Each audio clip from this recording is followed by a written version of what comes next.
গুরু মহারাজের জীবনী সম্পর্কে কিছু বলতে চাইছি।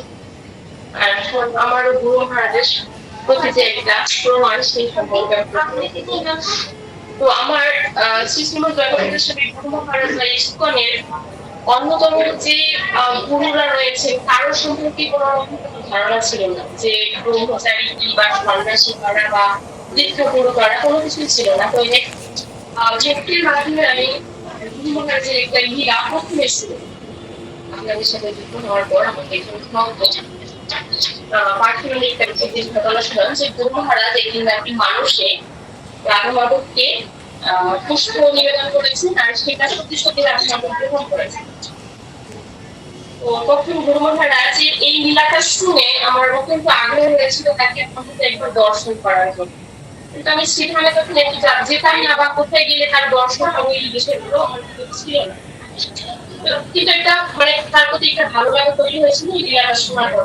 আমি অন্তত একবার বিষয়টা এরকম যে আমি যদি তাকে একবার দর্শন করতে পারি এই বিষয়টা যেন আমার ভগবানকে দর্শন করার মতো হবে। কারণ কিসের ভগবানকে পুষ্প নিবেদন মানুষের করছে সেটা ভগবানের কাছে ভগবান গ্রহণ করছে, এটা অলৌকিক। তো এইভাবে একটা ভালো লাগা হয়। তারপর কোনোভাবে গুরু মহারাজের আমি যখন প্রভু আমাদের বলে যে আপনি এখন ওই পুরোনো সবকিছু বাদ দিয়ে নতুন ভাবে ভগবানের সেবা দিতে শুরু করবেন। তো আমি জানিও না যে তাকে গুরু চুজ করতে হয় কি বা ভাই প্রভুর সাথে আমি এই ধরনের আলোচনা করি।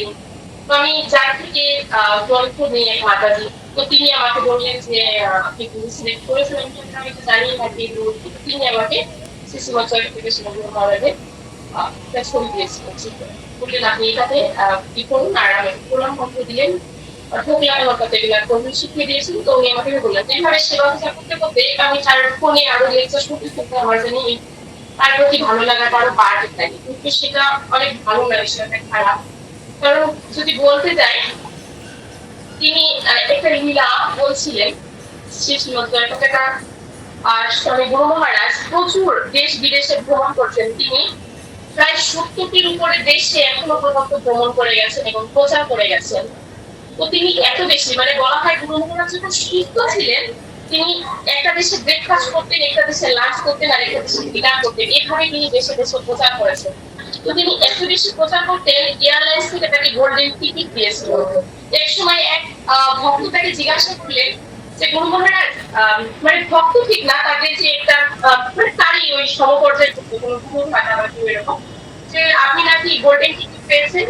তো তিনি বলতে চাইলেন আমি একটা নয় আমি 3টে গোল্ডেন টিকিট পেয়েছি এয়ারলাইন্সের পক্ষ থেকে। তখন সে ব্যক্তি তাকে বলল যে আপনি হচ্ছেন গোল্ডেন অবতার, আর আপনি গোল্ডেন হার্টেড, আপনার হৃদয়টাও স্বর্ণের মতো। তখন কিছুক্ষণ পজ নিয়ে গুরু মহারাজ একটু হেসে বললেন যে আমি আমার হৃদয়টা স্বর্ণের মতো না, আমার হৃদয়টা ঘি বা মাখনের মতো বলতে পারবো।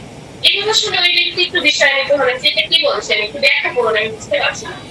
তখন তিনি সুন্দর মতো বুঝলেন যে দেখো একটা সোনার বলতে অনেকটা তাপের প্রয়োজন হয়, প্রচুর তাপ দিলে তখন সোনাকে গলানো যায়। কিন্তু আমি যখন কোনো দগ্ধ চিত্তে দর্শন করি, তার দুঃখ কষ্টকে দেখি, তখন আমার হৃদয়টা ঘিয়ের মতো অতি সহজেই গলে যায় এবং আমি তাকে কৃপা প্রদান করি। আমরা আগের বছর গ্যাস পূজার একটা ভিডিও দেখেছিলাম যেখানে প্রভু বলছিলেন যে তিনি বলছিলেন যে একজন গুরু মহারাজের সামনে বলছেন যে গুরু মহারাজ নাকি বলেছেন যে আমি আমার সমস্ত দীক্ষিত ভক্তদের আমার শিষ্য শিষ্যাদের পাপ গ্রহণ করতে প্রস্তুত, এবং গুরু মহারাজ তখনই তার কথাতে কেটে বলেছিলেন যে না, বিষয়টা এরকম নয়, আমি এই পৃথিবীর সমস্ত মানুষের পাপ গ্রহণ করতে প্রস্তুত। তো তিনি এতই কৃপালু, তিনি সবসময় সমস্ত বদ্ধ জীবাত্মাদের আপন করে নিয়েছেন বা তাদের কষ্ট দেখে তাদের করুণা প্রদান করছেন। কিন্তু আজকে যখন আমি সামনাসামনি চোখটাকে দেখলাম, তার কথা বলতে এত অসুবিধা হয়। তিনি কথা বলতে বলতে কয়েকবার মানে কম করে তিনি 20-30 বারের মতো কাশছেন, কফ বেরিয়ে আসছেন, কথা বলতে পারছেন না। যারা শুনছেন তারা একবারে হয়তো বুঝতেও পারছেন না। এক প্রভু বললো তিনি নাকি যখন গুরু মহারাজকে সুস্থ অবস্থায় রেখেছেন কত সুন্দরভাবে বর্ণনা করছিল যে তিনি শঙ্খ বাজিয়ে নৃত্য করতেন, কীর্তন করতেন, রথযাত্রার সময় ধুলাকে গড়াগড়ি দিতেন। আমার নিজেকেও হতভাগ্য লাগে যে আমি এই সময়গুলো তাকে দেখতে পাইনি, আর এমন একটা সময় তাকে দেখছি।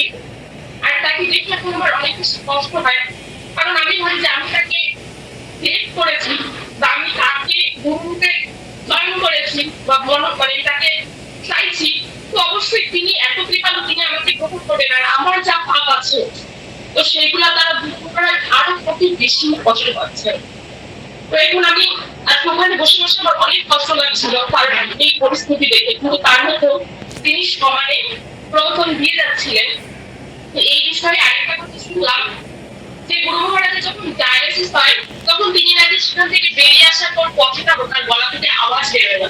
তো তিনি এরকম ডায়ালিসিসের পর যখন বেরিয়ে আসেন তখন তার সেবক তাকে বলেন যে, তিনি বলেন যে আমি এখন জগন্নাথের দর্শনে যাবো। তার সেবক তাকে বলেছিল যে গুরু মহারাজ আজ আর দর্শন করার প্রয়োজন নেই, আপনি বেশ নেন, আপনি দর্শন হতে পারছেন, আপনার শরীর একদম শিথিল হয়ে পড়েছে। তখন তিনি তাকে খুব মানে অনেক জোরে বকা করে বলেছিলেন যে তুমি কি জানো তুমি আমাকে তার দর্শন থেকে বিরত থাকতে বলছো, এই জগন্নাথই আমাকে বাঁচিয়ে রেখেছে, জগন্নাথের কৃপায় আমি বেঁচে রয়েছে, তুমি আমাকে বলছো তার দর্শন করতে যেতে না।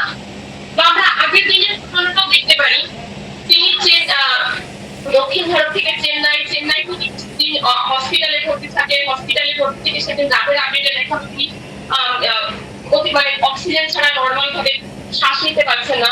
আমি লাইভটা দেখছিলাম, আমি ভাবছিলাম গুরু মহারাজ এসে হয়তো এখন বিশ্রাম নিবে, কিন্তু দেখা গেল কি তিনি সোজাসুজি ঢুকে আবার চলে গেলেন প্রবচন দিতে। সেখানে তার মানে পদক্ষেপ করা হলো, তার পাদপ্রস্থান করা হলো, মুক্তিভূষণ মহারাজ তাকে আরতি করলেন। তো আমি ভাবছিলাম তারপর তিনি হয়তো তিনি এখন রেস্ট নেবেন, কিন্তু তারপরও তিনি ভগবানকে দর্শন করতে গেলেন।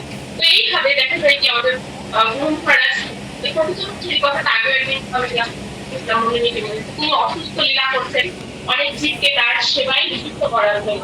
তো বিষয়টা এরকমই আমাদের গুরু মহারাজ এইভাবে প্রত্যেকটা মানুষকে কৃপা করছেন। তো আমরা যারা মানে আমার মতো আমি বিশেষ করে যে মা অনেক বেশি পাপ করেছি জীবনে, আমরা যখন তাকে গুরু হিসেবে সিলেক্ট করতে আমাদের বোঝা উচিত যে আমরা ঠিক এখন থেকে আমাদের জীবন থেকে সংশোধন করার চেষ্টা করি, আমার কারণে যেন তিনি আর কষ্ট না পান।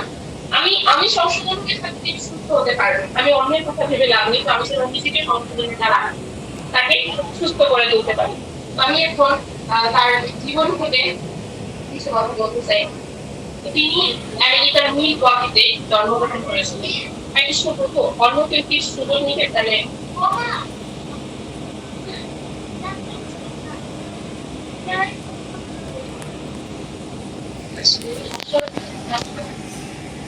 তিনি আমেরিকার মিলওয়াকিতে একটা অত্যন্ত ধনী পরিবারে জন্মগ্রহণ করেছিলেন।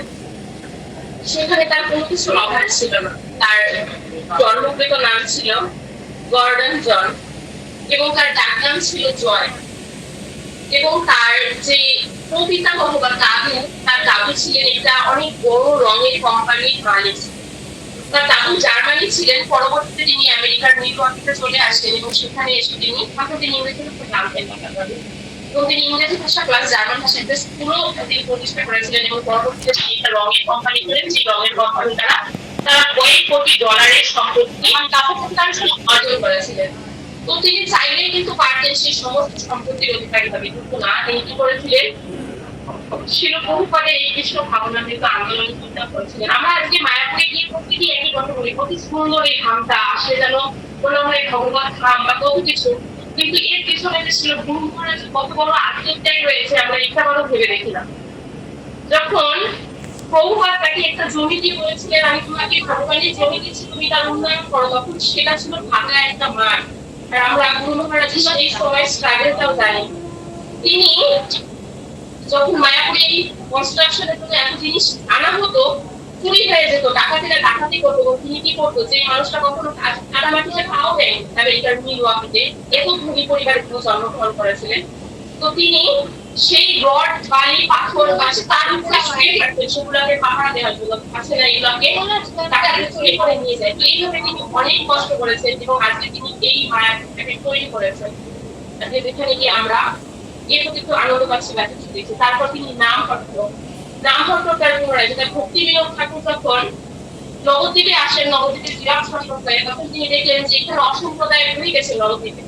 তখন তিনি ভাবলেন যে এখানে প্রচার করতে হবে, ভগবানের কথা প্রচার করতে হবে। তখন তিনি নামহট্ট প্রচারের ব্যবস্থা করেছিলেন, পরে সেটা আমার বন্ধ হয়ে গেছিল। কিন্তু পরবর্তীতে ছিল জয়পালের স্বামী গুরু মহারাজ প্রভুপাদের কাছে আবেদন জানায় যে আমি একটা নাম করতে চাই, তার মাধ্যমে বা ইসকনের কি প্ল্যানিং এটা জানানো হলো। এবং তিনি কি করেন সেই নাম ভক্তটাকে এবং আবার পুনরায় সুন্দরভাবে পরিচালনা করার দায়িত্ব যেন প্রভুপাদ থাকে সেই নাম ডিরেক্টর হিসেবে নিয়োজিত করেন আজীবন। এবং এছাড়াও তিনি অনেক কিছু করে গেছেন। আর এখানে যখন গুরু মহারাজ চলে এসেছিলেন, মানে তিনি যখন প্রভুপাদের সাথে সাক্ষাৎ হওয়ার পর ইসকনে যোগদান করেছিলেন, তখন তিনি বলেছিলেন তার পিতার একটা বর্ণনা পাওয়া যায় যে তার পিতা একটা সময় ধর্মযাজক, খ্রিস্টানদের মধ্যে যে ধর্মযাজক হয় তাকে হওয়ার প্রচেষ্টা করেছিলেন, কিন্তু তার পিতার মুখে নাকি অনেক অংশ জুড়ে একটা লাল দাগ ছিল। তার জন্য তাদের ধর্মগুরুরা বলেছিল যে এটা দেখে মানুষ আপনাকে হয়তো এটা নিয়ে, মানে এটা আপনার প্রতিকল্পে বলার পথে, তো আপনি এই বিষয়টা হতে পারবেন না। তো তখন তিনি যখন ভেবেছিলেন যে আমি আধ্যাত্মিক পথে এসেছি, তো আমার পিতা খুশি হবে, তখন তার চিন্তা থেকে বলেছিল যে তিনি ফোন করেছিলেন তার পিতাকে যে আমি এরকম হরে কৃষ্ণ আন্দোলনে যোগদান করেছি এবং আমি পুরোহিত হয়ে গেছি, প্রশিক্ষণ পুরোপাদ, এবং আমি সেই সমস্ত অনুশাসন পুরোপাদের অনুশাসন এবং তিনি তার উচ্চ মাধ্যমিক বা হায়ার সেকেন্ডারি পরীক্ষা কমপ্লিট করার পরও তিনি স্কলারশিপ পেয়েছিলেন এবং তিনি সেখানে কিছুদিন সেনাবাহিনীতে নিযুক্ত হয়েছিলেন। তো তার পিতা তাকে তখন ধমকি দিয়ে বলেছিল প্রথমে যে তুমি এখনই ফিরে আসো, না আমি ঠিক আছে দ্বিতীয় বিশ্বযুদ্ধের যে যুদ্ধ চলতে আমি মার্কিন সেনাবাহিনীতে তোমার নাম দিয়ে দেবো, আপনি সেখানে গিয়ে নিহত হবো। তো তিনি তখন প্রভুপাদকে দিয়ে জানিয়েছিলেন যে আমাদের পিতা এই কথা বলছে। তখন প্রভুপাদ তাকে বলেছিল যে এখন তুমি ডিসাইড করো যে তুমি ওই মার্কিন সেনাবাহিনীতে গিয়ে নিজের জীবনকে শেষ করবে নাকি তুমি কৃষ্ণের সেনাবাহিনী হয়ে থাকবে। তো তিনি কৃষ্ণের সেনাবাহিনী হয়ে থাকার পথটাই চুজ করে নেন এবং তিনি শুধুমাত্র প্রভুপাদকে কি করে সন্তুষ্ট করা যায় তার জন্য নিজের জীবনটাকে পুরোপুরি ভাবে উৎসর্গ করে দিয়েছেন। এবং তার অনেক লীলা রয়েছে। মাত্র 21 বছর বয়সে সন্ন্যাস দীক্ষা প্রাপ্ত হয়েছিলেন এবং সন্ন্যাস দীক্ষা প্রাপ্ত হওয়ার পর মানে যেই বয়সটাতে দেখা যায় প্রত্যেক একটা যুবক তার কেরিয়ার সবকিছু নিয়ে ভাবে, তো সেই বয়সে তিনি সন্ন্যাস দীক্ষা প্রাপ্ত হয়ে প্রচন্ড পরিমাণে একদম উত্তমের সাথে ভগবানের মহিমা প্রকাশ করতে শুরু করে দিয়েছিলেন। এবং শিল প্রভুপাদ থেকে বলেছিলেন যে তুমি প্রতি মাসে 1 লক্ষ ছোট গ্রন্থ আর 10,000 বড় গ্রন্থ প্রচার করবে। গুরু মহারাজ এখনো পর্যন্ত প্রভুপাদের সেই সেবা অক্ষরে অক্ষরে পালন করে চলছেন। তো এইভাবে তিনি সবাই সবাইকে শিক্ষা করে যাচ্ছেন। হরে কৃষ্ণ প্রভু। আর জানেনি শিল প্রভুপাদের সাথে তার প্রথম দেখা হয়, তখন প্রভুপাদ জিজ্ঞেস করেছিলেন তোমার নাম কি, এবং তিনি বলেছিলেন আমার নাম গর্ডন জন। তখন প্রভুপাদ তাকে বলেছিলেন যে যখন একটি মানে আমেরিকান ব্যক্তি তাদের একটা ইংলিশে বলার অভ্যাস, গর্ডন জনটাকে শুনতে লেগেছিল বৌদ্ধ ক্ষমতা, এবং তিনি তখন প্রভুপাদ বলেছিলেন তুমি তো বৌদ্ধ ক্ষমতা, তুমি ভগবানের নৃত্য করার সাথে। এবং প্রভুপাদ এই বিষয়টার উপর অনেক জোর আরোপ করে গেছেন। আমি এই গ্রন্থটাতে ওই চ্যাপ্টারটাই করেছিলাম যে তিনি ভগবান নৃত্য করার সাথে, পুরোটা করা হয়নি, তার প্রিন্সিপটা করেছিলাম যেখানে ছিল প্রভুপাদ নির্দ্বিধায় বলে গেছেন আমার কৃষ্ণ গোস্বামী মহারাজ একজনকে ভবানন্দ প্রভুকে যে জয় পতাকা হচ্ছে একদম ভগবানের অন্তরঙ্গ পার্শ্বদ এবং তিনি আমাকে সহায়তা করার জন্য। তিনি এইভাবে কথাটা বলছিলেন যে যখন ভগবান নবদ্বীপে প্রচার করেননি, তিনি কি করেছিলেন পুরীধামে চলে গেছিলেন, তারপর তিনি অন্য লীলা করেছেন, তিনি নিত্যানন্দ প্রভুকে পাঠিয়েছিলেন বঙ্গদেশে প্রচারের জন্য। তেমনই শিল প্রভুপাদও বলছেন যে তিনি হচ্ছে ভগবানের ভক্ত নিত্য পার্শ্বদ। তিনি কি করেছেন তাকে আবার শিল প্রভুপাদ পুনরায় নিযুক্ত করেছেন এই বঙ্গদেশে নিযুক্ত করার জন্য। তো ওই চ্যাপ্টারটা খুলে আরো সুন্দরভাবে গুরু মহারাজের লীলাটা বোঝা যায়, যদি আমি আংশিক করেছি আমি সেটা মনে নেই। তো আমি যেরকম ভালো সেরকম বললাম আমার